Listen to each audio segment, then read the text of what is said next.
This is something that is probably apocryphally, if that's the right way to use that word, but so like misattributed to somebody. There's a quote by Teddy Roosevelt, "Speak softly and carry a big stick." That was in my mind when Bob was delivering his speech. He didn't have a whole lot of theatrics associated with his presentation, but it still delivered quite a bit of impact. I'm going to talk about the things that I really liked about Bob's speech, and then give 2 considerations for the future, and then wrap up with more things I liked, because there was so much that I liked about Bob's speech. The first thing is Bob's tone. He's very straightforward, very direct, but it's also very vulnerable. And I really appreciate the self-effacing quality, and he is not expecting any pity or sympathy from us, but we are very drawn to him. I glanced around the room and everyone was really captivated by what he was saying. So he didn't have to change his tone of voice or use big arms or like huge grand gestures, and everybody was still like pretty keyed in.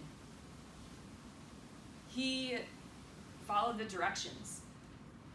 We were supposed to learn about Turner syndrome, and we learned quite a bit about Turner syndrome. Namely, that there's a lot that we don't know about Turner syndrome, but that it affects the second chromosome, that it can occur before or after conception. And he did this in a way that was really easy for us to digest.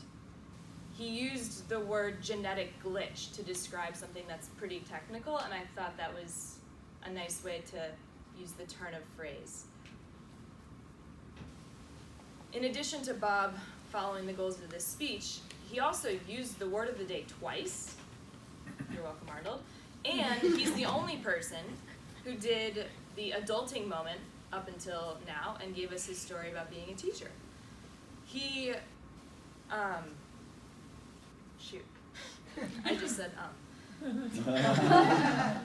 More importantly to me, though, than learning about Turner syndrome was what I thought we learned about Bob through this speech.